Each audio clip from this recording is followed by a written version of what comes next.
You are watching Omnis Protocol, and we're doing something special for you, getting ready for LVO. Wanted to dive into what would the LVO meta be for Shatterpoint, and who would I have on besides the legend, Kenny from Zion's Finest. What's going on, my dude? Oh, not a whole lot, brother. I am just so happy to be talking meta with you. Yeah. Sonic Talks are my favorite, and Sonic Talks with Omnis are the best. I know you like getting crunchy. And so we want to dig into the bits, but we've got a lot to talk about. So let's just go right into it. So LVO, right around the corner, trying to drop this for people to watch kind of as they're traveling, or, you know, maybe you're just building the hype because you want to see how your buddy's doing. So we wanted to talk about the meta a little bit, and let's start on the most obvious stuff. And if I were to say, I feel like compared to how things were at the first LVO, right, we kind of had, to a certain extent, some like very specific lists, right? You were doing very well with Kayn and Hera, you know, and then there was also Kayn and Leia was doing very well at the time as well. Yeah. And absolutely. Then we also had Iden Gideon or Iden Vader Emperor's Servant also doing very well. And that meta has definitely shifted, right? We've had the errata, we've had some very significant new releases. And so I think it's fair to say that we're not going into the same meta, but we have kind of what I would say is three primaries that I think dictate a lot about list building right now. And in the sense of, you would probably see these three primaries, not necessarily together, but you would see probably one of them in most games. And that would be Cassian. It would be Boss, representing Delta, and then Ki-Adi-Mundi. And then there's going to be a lot of variations on those. Do you agree with me there that those are kind of be the three primary build-arounds at the moment? Or do you think one of them doesn't quite deserve to be there, or maybe another one deserves to be on that list? So the only thing is I would say I could see Obi-Wan being kind of a build-around list. I think there'll be a lot of players running Obi-Wan. He's super good. He's got a very good matchup into Cassian, who's obviously one of those. And so, but it is really hard to argue with those three because they just feel like they are exerting such a tremendous force on the meta, whereas Obi-Wan more feels like he's got a good pick into these guys. So I agree with your list is what I'm saying. Yeah. Obi-Wan also might show up a lot. No, I'm glad you mentioned Obi-Wan because he was probably the fourth one that I was kind of considering. But since I figured he probably is either going with Ki-Adi-Mundi or he's going with Boss. Great point. And so maybe on that note, do you think that a different Obi strike team besides with Ki-Adi-Mundi or with Boss is going to be in that kind of meta crunch? Or do you think it's just those two? I mean, I think that the thing about figures like Ki-Adi-Mundi, Boss, Obi-Wan is that they go well with lots of things, right? That because of how good they are, like they make lots of things better.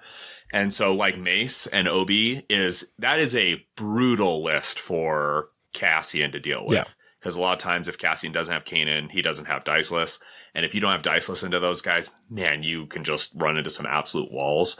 So I think there's like a lot of kind of like, like ulterior lists like sitting around. But they're anchored by these core identities brought by Cam, brought by Obi-Wan, brought by Cassian, right? Yes. Or Boss and Delta's power. So. Exactly. But I think what's really interesting is that there's a lot of variations on each. We can say Cassian's the best character in the meta, right? A lot of people are going to say that. A lot of people are going to agree with it. But when you're preparing for Cassian, it's not one list. It's not like saying Hera was this amazing character, which she was, and she still is.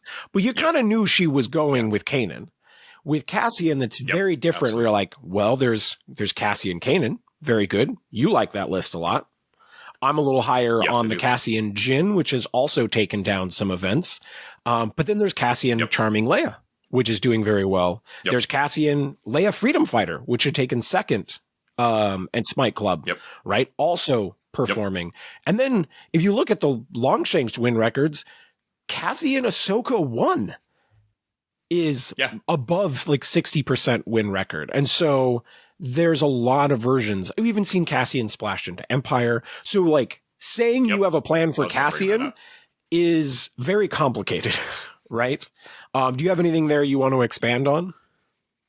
Yeah, so the thing is that Cassian, the reason why he is so ubiquitous is because he is 9 cost. He is a 9-point primary that allows you to bring Baze and Chirrut, or you can do something cool like the Empire Yeah. players running Vader 3 and like Dark Troopers or something underneath him.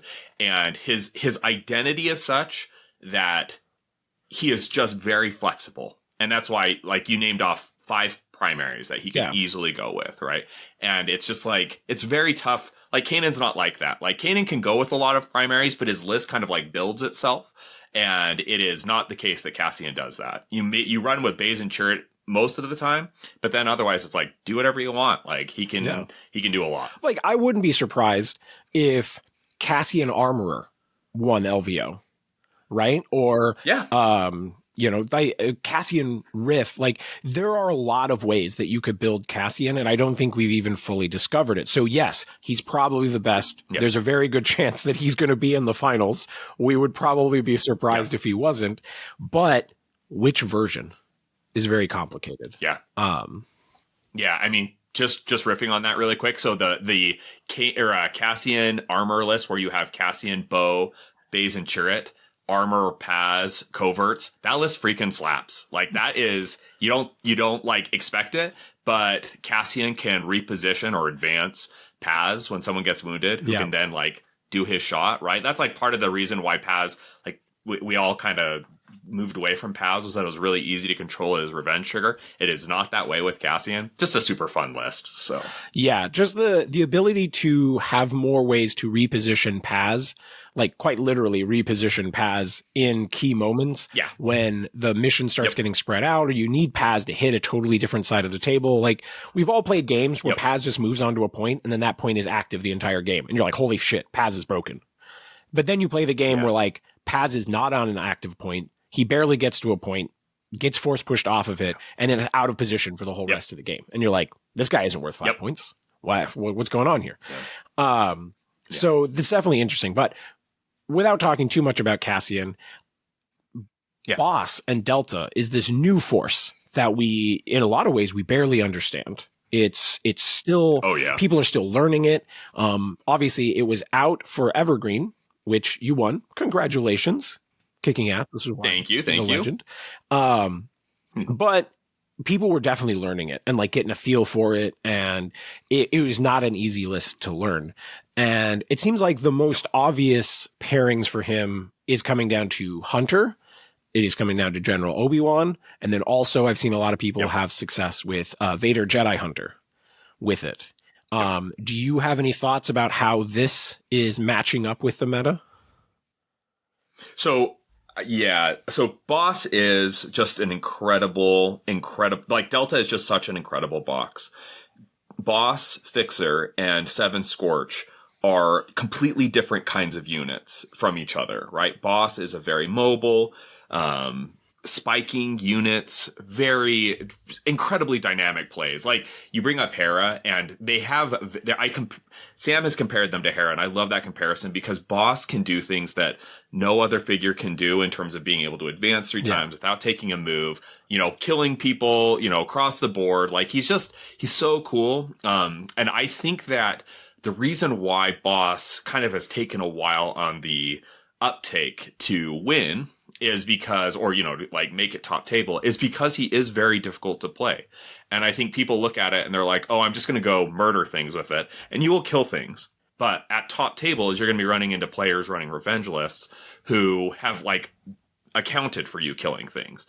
And like that, you can just trip on rakes, right? And so I think that Hunter Boss has a very strong matchup into just the meta generally because Hunter just makes it so that your offensive consistency is just really high. And that just means that chaff, like, you can just run over chaff because you are going to be hitting hard. You're going to be hitting consistently. I think Obi-Wan, though, makes the matchup better for Cassian. I agree. And that just because Obi-Wan is difficult for Cassian to deal with. And so, but they're both very hard lists to run. Like, not that Cassian's easy to run. He is absolutely not. But that we've all got a lot of experience doing that. Whereas I think it takes reps with something like Boss, Obi-Wan to take down Cassian. So that's kind of my sense in terms of like how they intersect with the meta. Run Hunter if you just want to beat everything. Run Obi-Wan if you're like, I need this to beat Cassian. Yeah, I think that's a fair assessment. I would like to see the Vader version in action a little bit Yeah, more. I know it just helps amplify some of the melee potential. It gives you a little bit more force, and so there. I know that's something that like Dizzard great was point. liking quite a bit, and so it's certainly something where I could see that list performing as kind of a, maybe somewhere in the middle ground between the two. But I agree with you that I think, because the more I play against Cassian, the more I'm like, Cassian's the target. This is not the Kanan Iden. How do you deal with both of these? The question is you have got to have a plan for Cassian. It's just there's Yeah, too many good absolutely. lists. He's really fun to play. So you've got a super Yeah, interesting primary with lots of versatility that's very, very good. So, but I don't want to dwell on Cassian too much. Shifting over to Kiadi yeah, Mundi, who I do think is yeah, still a pillar and maybe has lost like a little bit of steam. I know you guys were yeah, very high on Anakin Skywalker plus Kiadi Mundi. It seems yep, like that the calmed down a little bit. yeah. And I'm definitely concerned with how it performs in the current meta. Do you think that is a list that you would still consider like on this tippy top tier, or do you think it has fallen down a notch? It's definitely fallen down a notch because the thing about that list is that it relies upon these really strong and dynamic combo plays that you have to see lines for one, and also that are kind not easy for your opponent to shut down. But like if you wound Skycam or Kamakin supports, if you wound them like and they're not difficult to wound, it really turns down what that list can do in terms of swinging multiple points. If you wound the secondaries, it's the same. And so while Anakin and Cam are very difficult to bring down, Anakin has good defense and tons of health. Cam's the same way. It's there. The rest of the list is not that durable, and so then you're running into like Baze Turret and Delta, and you just kind of can get rolled, right? I think Cam is actually. I think there's lots of very good lists with Cam, including into the current meta, but Anakin just feels like Anakin feels like it is tough because he is a 7 cost, and that imposes some real list building constraints in Republic. So Yeah, I would say the 7 cost aspect doesn't concern me as much because I feel like the threes are so good in yeah, Republic, and you're already probably running Shock T. So I think I'm fine with the 7. That doesn't bother me as much. I am concerned that just it does feel a little like it's prey for a Cassian Jin or a Cassian Leia or yeah, even Cassian Kanan, where they don't have that big Anakin swing turn, but yeah, they probably put like over the course of a single shuffle, I feel like, hmm, and now maybe this might be the Jin side of me talking because I've been playing that list a yeah, lot, but I feel like Cassian Jin probably averages more damage output than an Anakin list over the course of each oh yeah, shuffle.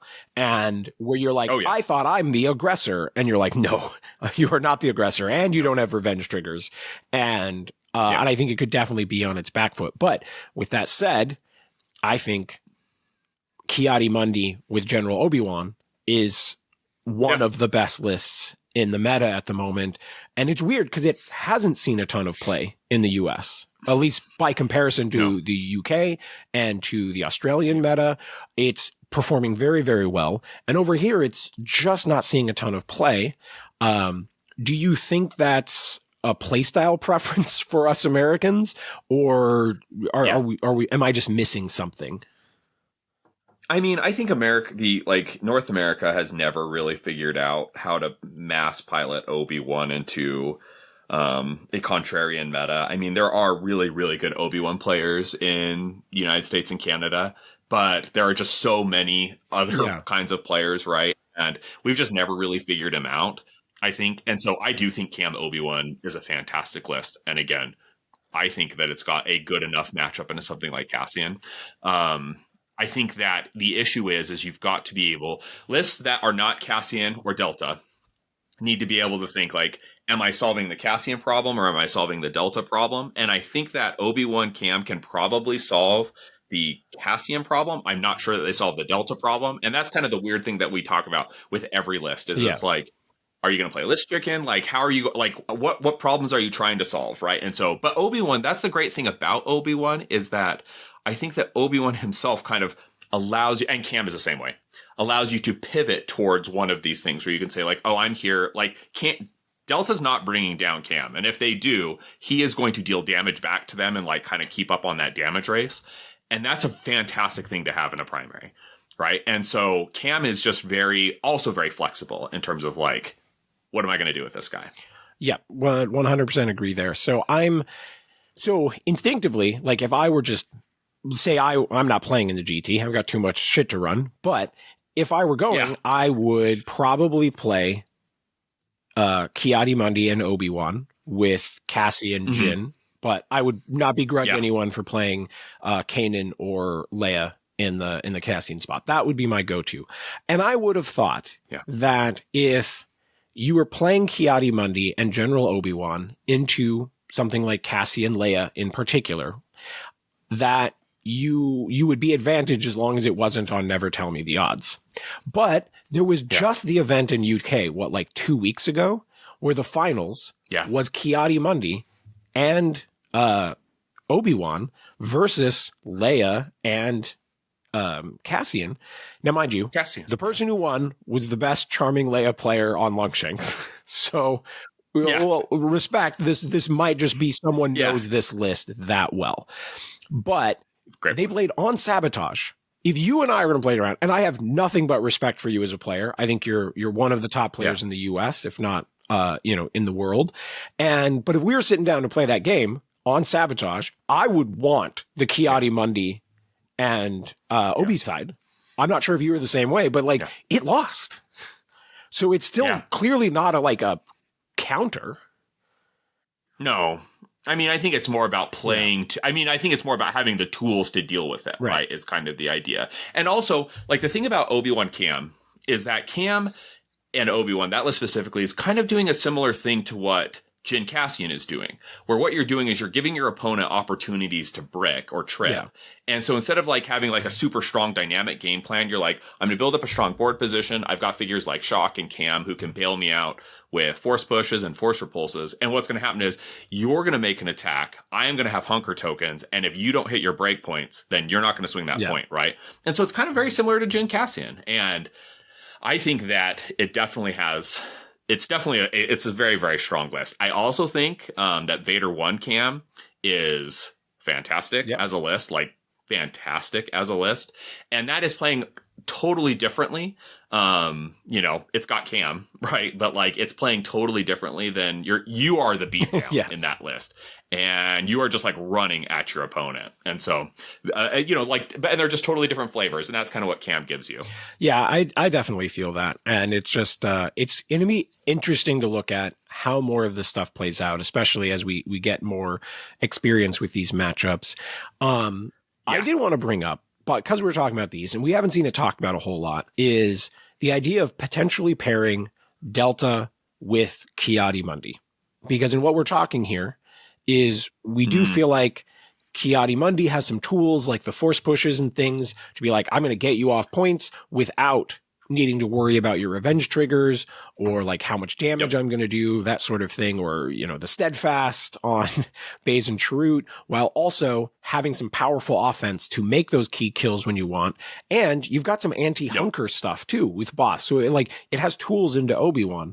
Do you think this is something that people should be considering, even though it doesn't feel optimal for either of them, but maybe it might be the jack of all trades thing that kind of like breaks some of these stalemates? Yeah, so I'm going to call out Nick Rader here, who came to Evergreen, and he ran this list at Evergreen, and he ran also took down Smite and Club, Delta, like 2 weeks later, and he took down Smite Club. Fantastic player. Nick, so good and so smart, right? Like how he thinks about it. And his theory was, and he was running that list with odds. And his theory was that I have got lots of ways in order to take the midline, even though I have no units with infiltrate, like I have lots of ways to take that point. And also like get super aggressive and like push onto my opponent's side of the board. And his theory was that it's good into things like Cassian, good into, the idea of Cassian is like, I am going to control when I wound you with Cam and Shock because I don't need to with those guys, right? And also I've got I've got incredible playmakers in Cam, in Shock, in the whole Delta box, right? Like he had the 501st. That was his only kind of weak activation, but even they are there to slap. So as far as the 3 cost I think goes, they do a very reasonable amount of work.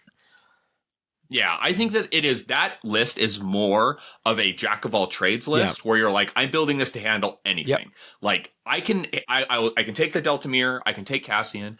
I am building it to be flexible, and so I'm not optimizing anywhere. And I think it is absolutely a fantastic list. Absolutely. Excellent. It is not something that I have, outside of what I caught at Evergreen from Nick's games and like a little bit of discussion, I haven't seen it that much, but it definitely feels like it should be something people are considering. Yeah, when I saw Nick Rader play it, I was like, because I only won that game because my game against him, I only won it because I got lucky. And I think that when I saw that, I was like, oh, this is like the thing. Like if people aren't running this, and then like no one really seemed to take on to it, but I was like, well, okay, like I don't know, like maybe something else is really good, but that box is good, or that squad is good. So it definitely seems like the way that the mental, kind of thought process for Shatterpoint players right now, maybe it's always been this way, but at least right now, it feels like people really want to lean into the thing, right? People who want to run revenge, and I'm guilty of this too, is you really kind of want both revenge, right? You like having the dual revenge trigger. People like, man, you see all the offensive potential of Delta. You're like, why not Hunter? Why not just amplify all of this stuff? Great point. Right?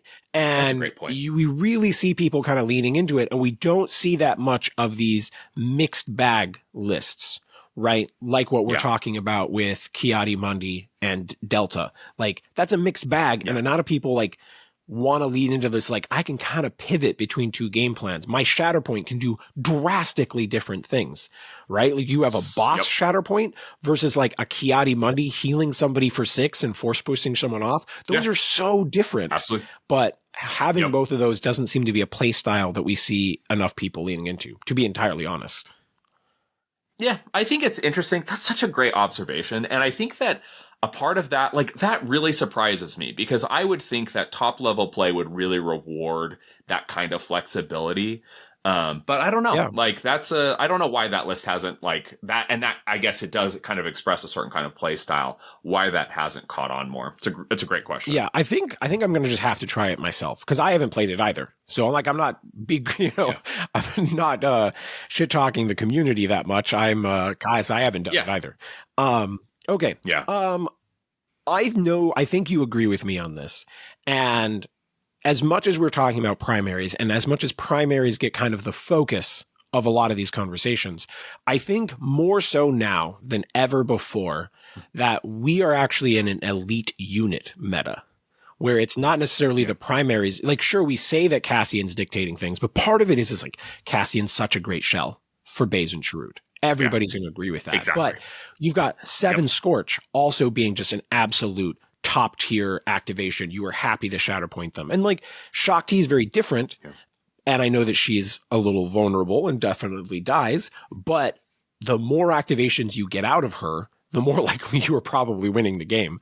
And so I'm definitely feeling like we've entered a meta more so than anything that's like, you really don't have fluff in your lists at all, right? Like you need as many activations being absolutely stellar.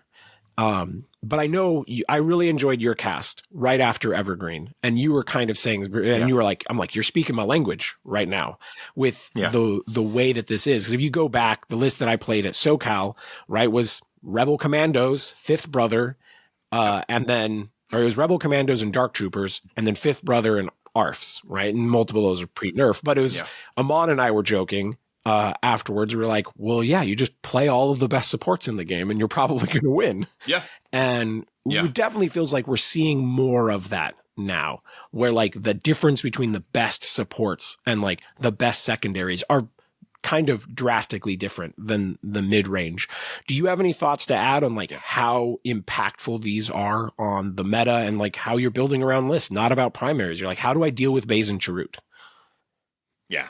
I mean, this is the thing, and this was actually on your Discord where Chris, I think, brought this up, where he talked about how it felt like Cassian was obviously good before Baze and Chirrut came out. Like, he was good. But it felt like something just changed when that Rogue One box came out. And because now it became, like, not only did Cassian's shell become, like, more flexible in that you could take him with Baze and Chirrut, or take him with Rangers or not, or, you know, you take him with Dark Troopers and Vader 3. Like, it became a lot more flexible, but it made this particular iteration extremely strong. And I think that, and this is like what I said, Anakin being a 7 really hurts. The reason why Anakin being a 7 hurts is because with Anakin and Cam, you cannot run both 7 Scorch and Shock T, right? Because you can only take one of them. And it's hard leaving aside these combo playmakers or these really strong units. That's the thing about Jyn Cassian, or Cassian generally, is that you don't have to make any list building compromises with him. Like, if you want to run Baze and Chirrut with him, like, go for it, right? Like, whereas if a 8 cost wants to run him, then there's like, well, I got to bring Bodhi or I got to bring Luke, and then that's kind of changing the rest of the character of my list. And so I do think that the figures that are currently defining the meta are Cassian, but only through Baze and Chirrut. Like, I think if Baze and Chirrut go away, Cassian like immediately falls off. Not like that he's not good, but that he immediately falls off for being this meta dominant figure that he is, right? And I think 7 Scorch and Rangers to a lesser extent. Like, I think Rangers are phenomenal. For clarity, you're talking about Rangers Rebel are so Commandos. good. Yeah, Rebel Commando. Sorry, yeah, Rebel Commandos are so good, but they are good in as much as like they are not like, they are a payoff for playing Rebels, but they are not the figures that are just like driving that archetype forward, right? Like Baze and Chirrut are. So, but I do think that these figures are really putting a lot of weight on the meta, because if you bring fluff, right? You bring fluff and someone shows up with, I've got Baze and Chirrut and I've got Rebel Commandos as my supports, and you're like, I've got B1s and Night Sisters. You're like, one of these sets of things is not like the other, right? So it's just tough. It's tough to play into that kind of hostile meta. Yes. I 100% agree. And there's all like, I think one of the things that we haven't mentioned yet is just how much, like, obviously Cassian has the, like, oh, if you Shatterpoint them, they get Sharpshooter 2 and Impact 2. Great point. And it always worked well with the Rebel Commandos, but you just don't always want to Shatterpoint them. Sometimes they're already in the great position. Things are dead over there. Things are already pinned over there.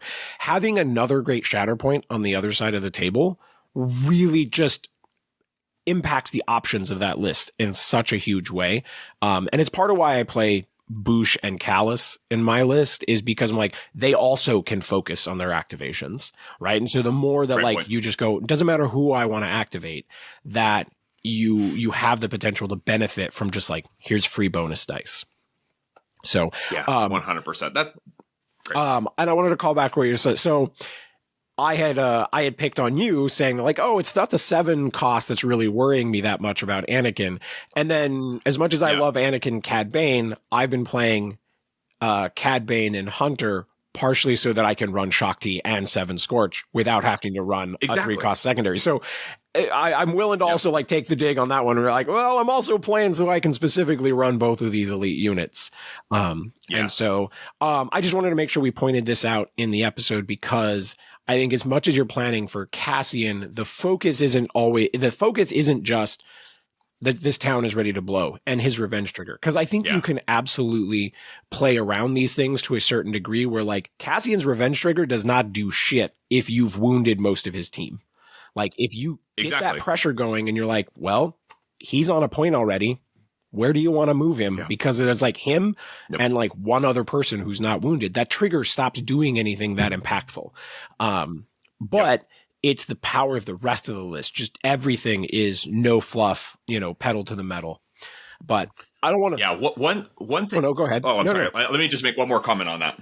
So the one thing about that is that like you bring up Shatterpointing Rangers, and like one of the classic problems of Shatterpointing Rangers, and this has been the case, like it was the same with ISFs, where what's going to happen is you're going to take this unit, they're going to make a strong power play, they're going to move up, take position, wound somebody, but then what's going to happen is they're going to get wounded because you've put them in this position to like make plays, but they're not super tanky, they're going to get wounded. You don't want to shatter them, because when you Shatterpoint them, they are then going to get wounded again, and they're going to be removed. Okay. And the great thing about Baze and Chirrut, and also like your Callus Boosh list, is that because I've got a range of Shatterpoint targets, I don't need to rely on Shatterpointing my Rangers. They will stick around on the board longer, right? And Bays and Chariot are harder to bring down. And so having a Shatterpoint target, because that's something that we don't really think about a ton, but having a Shatterpoint target that you can shatter without having to worry about that figure getting removed is a huge deal. And you just want to have more flexibility with it, right? That's one reason why, like, one thing that's great about Kamakin is you can always Shatterpoint Kamakin and he is never going to be removed off the board. Like, they attack him, or Cam is the same way, and you're like, great, do it all you want, right? Like, I'm never going to worry about this. But when you're Shatterpointing supports, that's going to happen more. So just something to think about. Yeah, and this was something that when I was listening to your Sci-Fi episode right after Evergreen, and you were kind of talking about some of this stuff already, the one aspect that I was like, I wish these guys would have dug into a little more is how much these lists where every single character, or maybe like 5 out of 6, are valid Shatterpoint targets. And that's something that we don't talk about enough when we're evaluating different lists, is like, how much value do you get out of the entire list, right? When you, like, say, for example, if you're listening to this, you're like, what, Omnis, what do you mean? What I mean is say when you're playing Grievous, he's such an extreme example where you kind of want to Shatterpoint Grievous. But when Grievous is already holding down a point and he's already like got shit killed on that side of the board, you go, I need help on this side, but none of my characters on the other side are necessarily like this really powerful Shatterpoint. And that's something that we are getting out of, you know, these Cassian lists, where it's like you kind of feel like almost every character is a really good Shatterpoint target and can make big plays. So, you know, no matter where you need the impact on the table, you have a character that can do that, and you're not feeling like you're wasting your Shatterpoint. Yeah, great point. That's a great point. So I want to talk dark horsing a little bit, right? Because we've talked about some of the most obvious stuff, and there's probably people listening going, yeah, we know Cassian's good, guys. Give us some interesting insight. And so, as much as I think we kind of understand what this top level of the meta is, and we're like, okay, well, how do you beat Kiadi and Obi-Wan? How do you beat Cassie and Leia, Cassie and Kanan? What do we think can, like, come in and maybe make an impact? Like, we haven't seen something solved yet, but we're starting to feel something there. And I think you and I are both kind of on the, like, man, if all of a sudden someone found a great Riff list or a great Riff pairing, like, Riff feels like he could be one of those dark horses that people are not planning for. But at the same time, I wouldn't be super surprised if a Riff list came out on top. What do you think? Well, so Riff is super underestimated. Yeah. I mean, he just is. And I underestimated him when the box was spoiled, and even like when we kind of saw him at first, I was like, it just doesn't feel like enough, right? And the reason why is I was thinking about it in the context of Separatists, which I was also proven wrong on. But I was thinking, like, I don't think this really fixes Separatists. Yeah. But Riff is in the hands of a skilled player, and you absolutely need to be a good player with Riff. Like, he is not a plop him on the board, go do your thing. Like, he is not a murder bot. He is a very difficult figure to play. But he is, Chris Sampson, the purist Christopher, said, he makes your supports effectively 3 body supports. And that is such a good ability. That is so good. And he absolutely can take your opponent by surprise. And you just can't really plan for everything that he can do. You're like, oh, I'm going to pin him. Not going to work. Yeah. Like, it can, but like, it limits options, but it doesn't really control him. And so absolutely, like, I think that a Riff list, and Riff is also kind of like Cassian, very flexible. You can run him with Separatists. I think it was Duncan, Godliness Duncan, took that to the finals at Nova. You can run him with Scoundrels. That list is so good, like with Mando and something, and they're different, right? And so I think that Riff is absolutely a dark horse who could do very well, assuming you've got reps. Like, I would not at all be surprised that if he made top table, top 8. Yeah, it's one of the things that I love about playing Cad Bane is this, like, oh, any character on my team could potentially also be jumping Cad Bane simply because they made an attack. And I love what that makes me think about. But it's incredibly complicated to play. And while it's different than the Riff thing, I'm seeing the same sort of avenues of play where you're like, ooh, it starts off, it doesn't cost a force, but it's only off of these particular supports, not off your whole list. So you're not like having secondaries do this stuff to move him, but just getting to move a primary. And in the late game, it's very easy for him to get up to like 7 dice on these attacks. 7 dice on a primary. Great. Imagine that he's he's practically getting a whole activation. A jump plus 7 dice attack. That's an activation in a lot of rounds. That just slaps. And so I definitely think that he should be in the conversation, but I definitely don't have the answer of like what that perfect list looks like. Obviously I think my gut is you're leaning into the scoundrel side.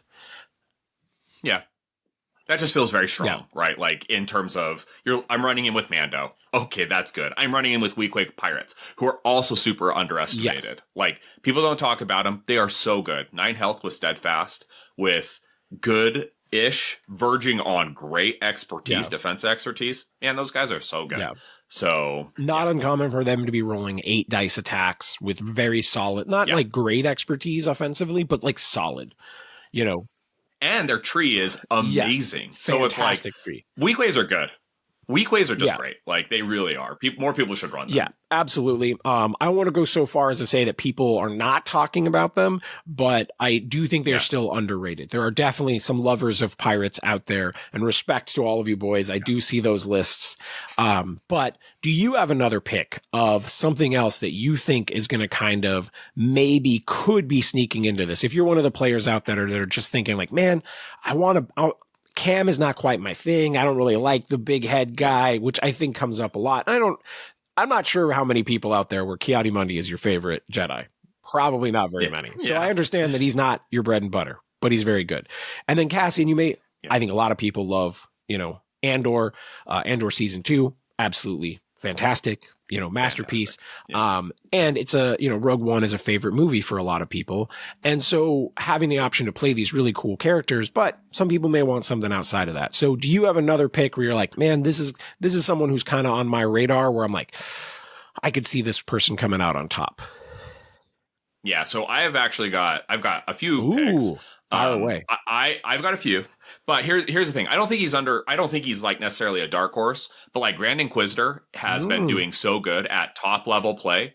Like, so I think about this, his Swiss win rate is not amazing. It's fine, but he has won nearly 70% of his games at top level play.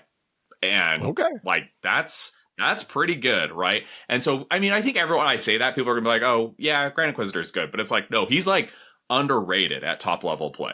But the one that's actually my dark horse pick is Leia Logray, Freedom Fighter Leia and Logray. Like that list, and it's not. You can run it. Absolutely, you can run it with Baze and Chirrut.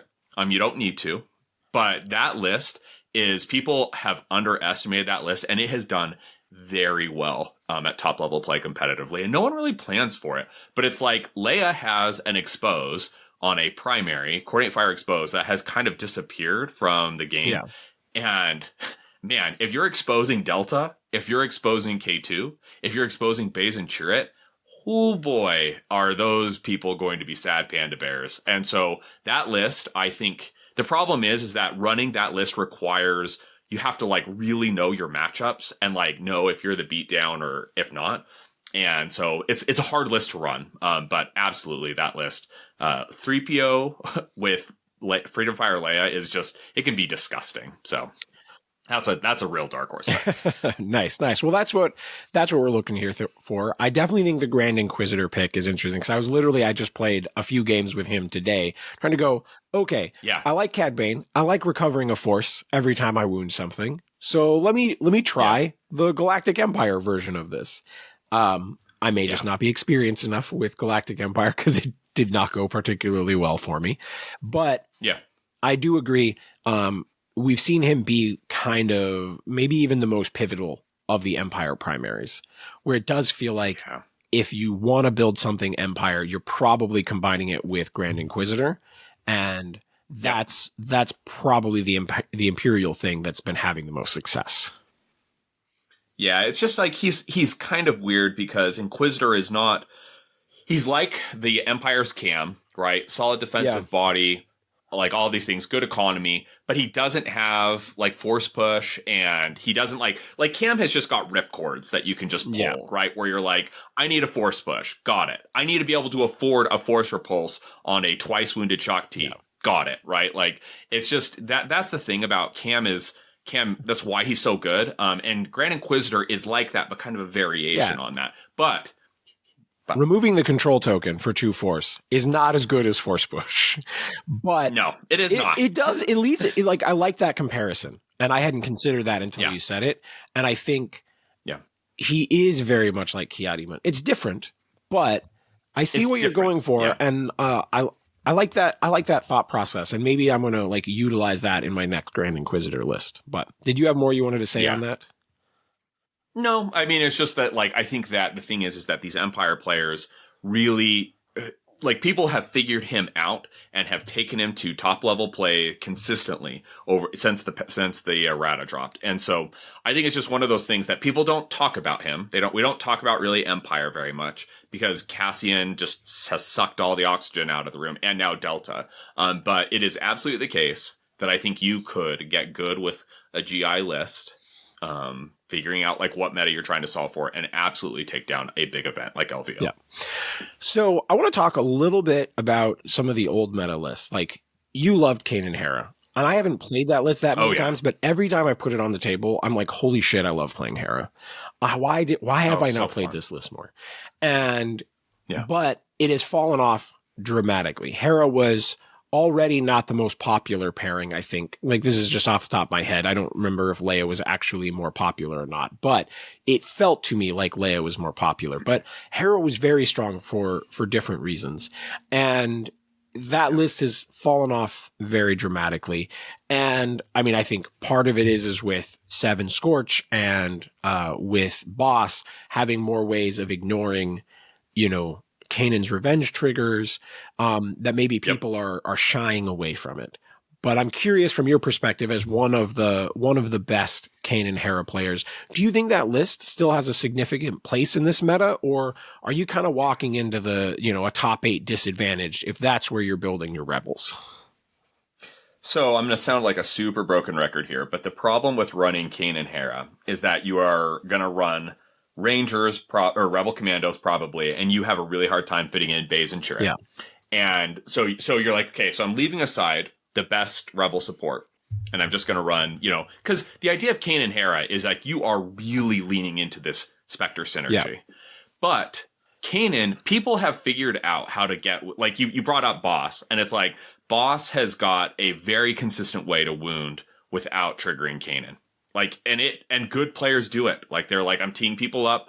Here goes the bomb. You get nothing for that, right? Oh, that's the worst. And the problem is that Hera does so much with her We Will Not Stand Down ability, like standing Ezra up, swinging him onto a point with a tiebreaker. That's just so phenomenally good. But the problem is that she is slow. And so you need to have these combo plays kind of lined up for you. And we have just gone to a place where lots of figures have very dynamic activations, right? Like, compare like a figure like Shock T to Hera, where it's like Shock T can dash someone, dash or jump herself, perform a move, make an attack, get 2 steps, reposition, force her pulse. That is something she can do every single turn. Yep. The problem is Hera cannot do, like, Hera's got one really cool combo play, but she is not that mobile. She is not hitting very hard, right? And so that's kind of the problem. Like, that list, so Kanan Hera, since the patch dropped, the errata dropped in May, has got a 40% win rate with, like, almost 200 games. That's not good, right? Yep. And it's just tough because you're just thinking about, you're also likely to be running Chopper. And Chopper as a single body support is, he's fine, but he's not Fifth Brother, obviously. And he's also just not as good as Rangers or something like that. So you're just having to like eat a lot of costs in order to run Kanan Hera that other lists are not having. I kind of like Kanan Hera. That's one reason with that. Yeah, that's right. That's right. And that's just one reason why I think it's struggling is just the heat that it brings. So this is we're kind of backtracking a little bit because one thing you said there keyed me into our Grand Inquisitor conversation, where something that's been on my mind since I was playing more Shock T because I dove into her really hard as we were kind of waiting for the errata. I was like, Force Push is fucking ridiculous. This ability does so much. Yeah. Why don't I use Force Repulse more often? And I was thinking about it, like, obviously, you know, you don't get a free movement with Fifth Brother in the way that you do with Shock T. So there's a big difference between a 2-force activation and a 3-force activation. For sure. But great point. I think it may be part of the strength of Grand Inquisitor is leaning into that with the Force Refresh on a 3-force primary, that maybe there's a world where you're like, you can afford some repulses. And maybe we're like discounting that maybe Fifth Brother still belongs in this like top tier elite support category. And if you're playing a list where you can actually repulse with him, that's maybe a thing that you want to lead into. What are your thoughts there? Yeah, I mean, the Fifth Brother's problem is that he's one body and that you can pin him, right? That's his problem. Yeah. And Grand Inquisitor kind of solves both issues, right? With the ability to give out heals, with the ability to dash him around, right? And also with the ability to make it so you can pretty much always afford his stuff, because Empire is going to wound things. And so I absolutely think that it's really tough to not run Fifth Brother if you're running Grand Inquisitor. Again, Force Repulse is an insanely good ability. And so, you know, and also you've got access to Death Troopers who give you supporting fire dash. So Fifth Brother can make an attack, supporting fire dash, jump, Force Repulse. And it's like, you've just instantly totally changed the layout of the board, right? So that is, I think it's absolutely got play. Cool. Yeah, that was something that I was thinking about as well. So I'm glad we worked that in. So the other list I want to talk about is Iden has fallen off really dramatically. Oh, yeah. I put her on the table a couple of times today. She never killed anything. Not a single time. Wild. And I was like, I remember her just always killing everything. And it's like, her stuff didn't change. Like, she didn't lose any expertise or damage off of her tree. All she lost was access to Hask's bonus success. I was like, was it that much? Or is it also that we're just shooting tougher things? And so you know, as much as Iden Gideon was one of the biggest threats early in the year, and Iden Vader Emperor's Servant was also one of the biggest threats, it feels like this list concept has fallen off even more than Kain and Hera. Do you think that this is the Iden game plan is still something that people should be leaning into, and maybe it's just, you know, the not that you how we respond to nerfs, right? You're just like, even if the nerf is fine and the model is still really good. And that was my thought process today, was like, I want to put Iden on the table. She can't be that bad. Yeah. And for whatever reason, did not go particularly well for me. But do you think like, should Empire players still be packing that Iden punch, or has it just lost too much? So the thing about Iden is that Iden is the same, but like you said, Hask is different. And another thing that happened is that all clone supports got an extra health. Yep. And that's a big deal, right? Because it doesn't really change her breakpoint in terms of she's getting 8 damage on 4 steps with 2 pins. But it does change the breakpoints of the rest of her list. And so it's hard to say, because I think that Iden is still a phenomenally good primary. But the issue is that obviously ISFs are a little bit worse. Dark Troopers are a little bit worse. And I think by bringing it kind of in line with other things makes it so that the play pattern that she used to rely on just doesn't work as much anymore. She is still, with over 200 games played, has a 60% win rate with Grand Inquisitor. So those two can really do it. And also in a lot of ways, Grand Inquisitor helps Iden in terms of she's going to wound, she's going to get a dash and giving out a condition, and also going to be refreshing force. So the list kind of feels like it just keeps on rolling. But I don't think if you're taking Iden's very good. You have to know though that you are running into a more hostile meta, and you have to know how to be able to play against better revenge triggers. Like Cassian's revenge trigger is just, Kanan's is the best revenge trigger in the game, but it is hyper focused. Yeah. Cassian's is just super flexible, right? And so you have to know how to like play into that, and the fact that you're going to be playing into things like Baze and Chirrut, who have 9 health, and you are not likely to wound at least one shot. And so there's just like, you have to know your matchups, whereas it used to just be, I'm just gonna like I have to know the plays, and if I know the plays, I can win these games. So understandable. I do want to bring up Mandos for at least a minute. I'm literally wearing a Mando shirt, and I still feel like Armor is very good. And maybe it's an Armor Cassian list these days that should be played, but Mandos seem to struggle to hit that win a GT. Like, I think we had like 1 or 2 last year. There was some Mando stuff, or like getting like Sam piloted Mandos to basically like top 2, if I recall.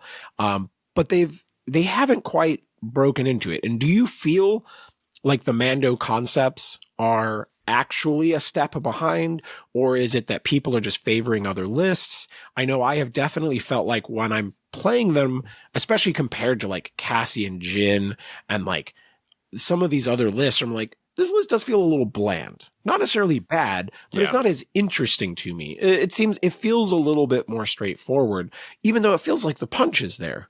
Do you think Mandos are still a thing that could come out on top of something like LVO, or do you think they're a step behind?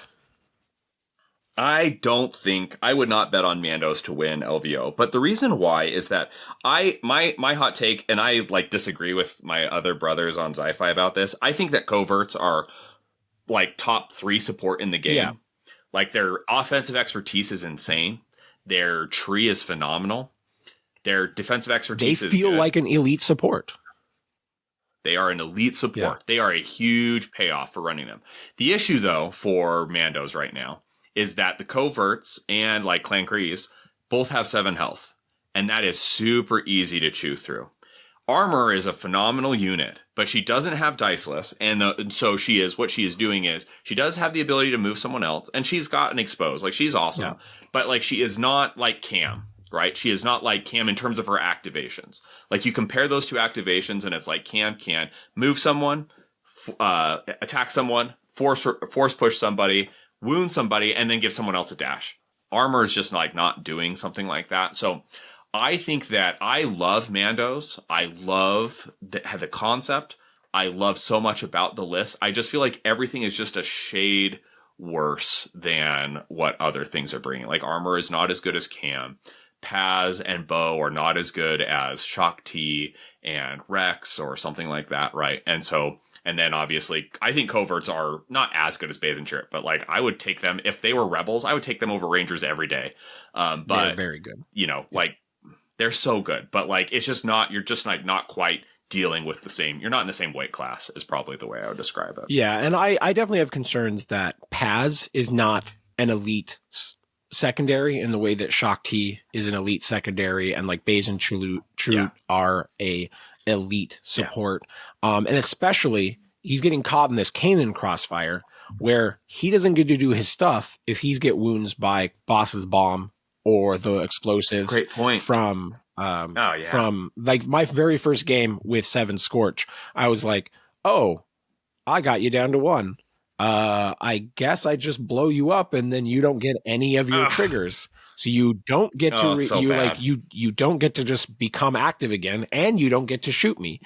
Yeah, I was like, damn, that's really rough for Paz. Yeah, it feels like a lot of those things are just kind of like in the next tune-up that we get, that they just need to, you know, kind of look at things like that and think, is this working as intended, or do we need more of like a trigger on enemy effect kind of thing, right? And because right now it's just not, Paz is just like right there, but he just misses all of the crucial breakpoints, right? And so yeah, that's, comparing him to Shock T just makes everybody sad. Yeah. But I think if I were to pick a spot for it there, it's that I think Armor is top tier. I would say that Clan Kreese and coverts are top tier, and I would say that Mando is top tier. And they're actually struggling a bit in the secondary slot, where Bo-Katan feels really good, but she still has to go a little further down her tree than you'd probably like to get a shove. And she doesn't have any guaranteed displacement. And so her activations can be like great one struggle. And in the next struggle, she's your activation that totally whiffs. And like absolutely. in the top tier play, it kind of feels like you almost can't have whiffs now, like maybe one per game. And they're struggling a little in the secondary slot. And what to do about that, I don't know, because they definitely feel very susceptible to the pins and such, right? Like, you know, the list. And I know Paz kind of fixes that with like he gets to go and gets to remove them, but there doesn't seem like there's enough ways where like you just don't get Paz at the right moment. And then suddenly like now I need to activate these guys and they're pinned. And they don't seem to have a good tool for that situation perfectly. But they still have a lot of power in there. I would not be surprised. I'm certainly not betting on them, but I think Mandos can hang, but also had some rough games against Cassian today. So maybe. Yeah, exactly. All right. I mean, just think about it like there's like a calculus of like things that we want lists to have, right? We want lists to have damage. We want to have defense. We want to have dice lists. We want, like there's all of these things that like we talk about like lists should bring. And Mandos just feel like Bo's a perfect example. She's got this incredible steadfast bubble that can win you games. Also, she takes longer to get down our tree, so it's harder for her to displace people, right? And it's like there's just like weird things where they don't have enough of quite the right balance of things. Like Mandos can absolutely keep up on aggro. Like coverts, you just go with your coverts, they'll wound something, right? Marmor is the same way. But it just, again, we're feeling like a lot of these figures, they're just like a little bit below the curve of like where the top tier things are on other metrics. So that's just something to think about. Totally fair. All right. Well, this is a lot of the key points that I wanted to hit and hopefully have, a fun time for people to digest on their way to LVO or just trying to like deal with your FOMO. But I wanted to kick it over to you. Do you have any general insight or advice for people that are maybe fine tuning their list on the way to LVO or like trying to decide exactly what they're going to play? If they want input from the master, the legend, Sci-Fi Kenny. What do you have anything in here that we didn't hit in the questions that you wanted to get into this discussion? So my hot take is like, so we have a few weeks after LVO, we have the Sci-Fi Invite, and that's going to be a large tournament, and I still have no idea what I'm really running for that event. So I can't really, like, my advice to people is much more that I think that, and I know this is going to sound corny, but I have played a lot against like some of the best players in the world. And so like, I feel like I can say this with confidence. You having reps on your list is more important than you having the best list. And I think that is the thing where Cassian's very good. Baze and Chirrut are very good. But like, I would rather play a new player running Baze and Chirrut and Cassian than running into Purist Christopher with Riff Tamsin, right? Like, that is something where there is this unquantifiable thing that comes with having reps and familiarity with the list that I think covereth the multitudes of sins in terms of like list building. So once you're locked in, just make sure that you've been getting reps and thinking about it. And that's what I think is the most important thing. So corny. No, so I want to say what you're saying here, but I want to say it in a different way. And this was something that hit me a lot doing team format such, where you have some input over which player you get on the opposing team. And like, if you've done a world team championship sort of format and there's 5 players and you have like some say and you're like, do you want this guy or do you want this guy? And something that you notice is when you like get paired up and you're like, wait a minute, we both wanted this matchup. We both thought that we were advantaged in this matchup. And the reality is one of you are wrong, right? If both of you think you're advantaged in the matchup, either both of you are wrong or it's 50-50 and you're both wrong. But my opinion there, and I say opinion, but I really feel like this is true. It's that in a lot of these matchups, it's actually who knows their opponent's list better. Yeah. And that's a great point. And so I think when it comes down to both of you know your list really well. And like, sure, we can blame dice or order deck or, who didn't, have enough caffeine that day or too much caffeine. But I feel like the largest contributing factor that you actually have control over is how well do you know your opponent's list. And so there is absolutely an advantage to someone like Chris showing up with Riff and being like, I will always be the player in this that knows my opponent's list better. And Yep. and there's a real advantage to that. That cannot be understated. Yeah, it's also the case that like that's kind of the risk with running something like Cassian, where everybody is building for it, and like Cassian's very obviously very good, and blah blah blah. But it's like everybody at top level play has got lots of reps into him, and so you're not going to surprise anybody, right? And then you are now the person. Like here's another example, one more example, and then I'll let you close it out or whatever. But like when I ran into Daimyo Matt at the top cut in LVO, his list was videos on the channel, Princess Leia. Yeah, that's right. You recorded it. He was running Mando, Princess Leia. He's running like lots of good things. Is like the way I would describe it. Rebel but Double Revenge with Chewie, the best supports in the game. Yep. It's a list that I had literally never played against before, and was kind of like when I saw it, I was like, I am in trouble. Like I am really in trouble. And that game, it was, oh my gosh, I just could not believe like the disadvantage I felt like I was in, because I did not understand. Like obviously I'd played against Mando, I'd played against Princess Leia, I'd played against all of the composites, but I hadn't played against this list. And like, and Dengar. He also had Dengar.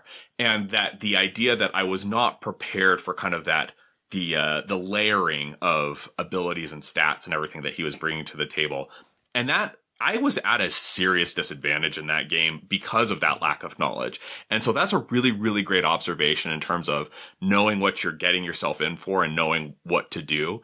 Because if you know your opponent's list as well as, or like close to as well as they do, and they don't know your list, man alive, you are, because you understand the range of possibilities that they just won't be able to see, right? So you can see the lines that you are doing and also that you're accounting for on their side. That's a really great observation on this. I'm going to think about that more. Yeah. And so, and I'm not like I'm coming out here and being like, hey, you should definitely play Dark Horse the shit out of this, because your list still has to be good. Yeah. Right. Like it doesn't really matter if your opponent doesn't know your list very well, if it's not a good list. Yeah. And I have certainly brought lists to like, hey, I got this weird idea. Let me put it on the table. I'm like, no, this was a bad list. Nope. We're moving on from it. Doesn't matter that my opponent didn't know it if I don't accomplish anything. So, but that doesn't mean that there aren't the hidden gems. And like, I think the vast majority of people don't have enough practice into Riff. And if you are feeling very practiced with something like Riff, and that, you still can come out swinging. And so I'm really excited. I'm hoping that we get to see some like really interesting lists still. And like, I'm hoping that somebody has that secret thing that they're just not talking about. They're like, what is this combination going to do? And so I'm really excited to see that. And, if you feel like you have that and you were listening to this and you're like, man, they're talking about Cassian, he's really good. Maybe I should switch it to Cassian. Promise you that is not what I'm saying. Because, if you've got that gem and you feel good about it, man, I want to see how it does.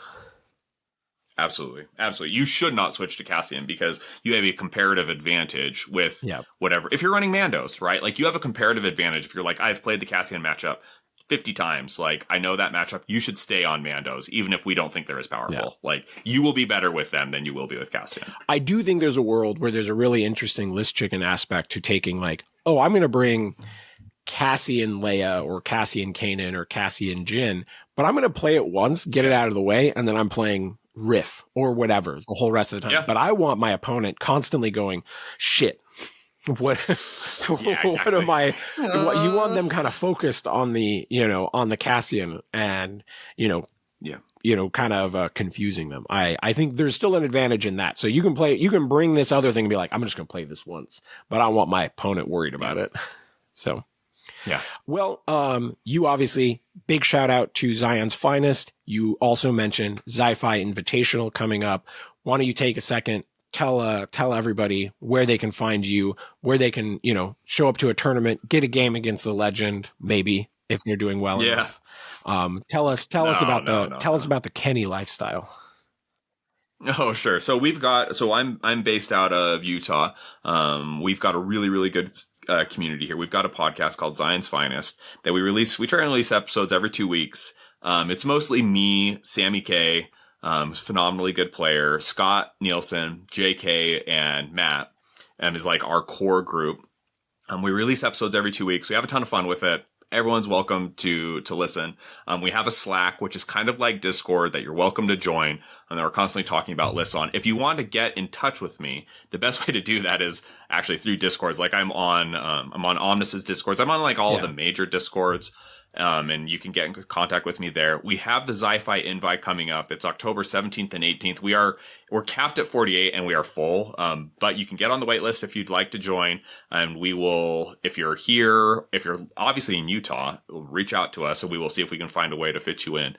Or if you're looking to travel, it's going to be a very good and very competitive event. So just reach out to me and I am happy to give you more information there. Absolutely. Definitely check out the show. I have not been to a Sci-Fi yet, but in my War Machine days, I traveled to Utah for three different Intermountain Cups. And that was 6 rounds in one day. So I have very fond memories of playing in really intense games with a lot of fantastic Utah war gamers. So there's definitely just like an aspect, like I know that's not connected to what you're doing, but it just like gives me memories of my time in Ogden. Yeah, well, and I heard you did pretty well at those events, so spoiler alert. Yeah, there was that managed to be my event. I think I just had the endurance. Like I was doing so many tournaments that the 6 rounds in one day. And I would just say, as you're preparing for any of these things, whether we're talking about LVO, I think your ability to stay in a good mindset going into the last round is a really big deal. Yeah. And you notice it a lot if you play into a 5th or a 6th round, unlike we were talking about with the Intermountain Cups, where I won an Intermountain Cup that I had absolutely no business winning whatsoever. I was playing like a 90-10, but I was just more in the zone, and my opponent was just totally drained and made some awful mistakes.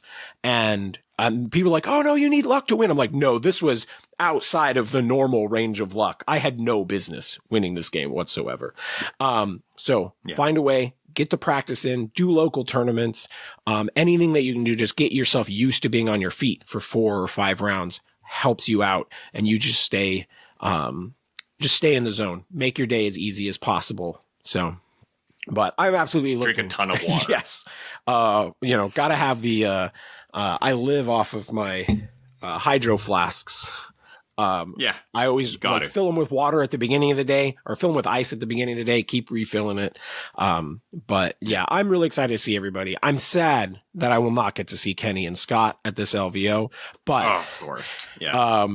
Scott needed to defend his title, but I understand that you guys have the event coming up for you guys. You just can't do that much of this stuff back to back, but really excited to see everybody. Yeah. At least I got to pull on Kenny. He can't make it to LVO, but at least he got to be part of hyping people up for it. So that's right. It's going to be an amazing tournament. And like Omnis and Todd did I cannot overstate how good of a job was done at this last LVO. And so like the quality of the videos that you do, Omnis, is so good for, recording these games. It's just going to be an amazing event. So if you're going, you're going to have tons of fun. If you are not going, you will have great video content from Omnis. So I think what we're doing this year is Aubrey and Todd are going to stream games, and I'm going to record games as well. So we could be coming back with a ton of games from LVO is the plan, just more and more for the community. So, that'll be awesome. We're going to wrap things up here. If you're not coming to LVO, we miss you already. If I get to see you at LVO, please come by and say hi. I will be busy, but know that I want to see you. And Kenny, you know that we're going to miss you, brother. Yeah, I'll miss you guys too. All right. Thanks, brother. Well, the most OP thing you can do is like, subscribe, and also check out Zion's Finest. Later, nerds.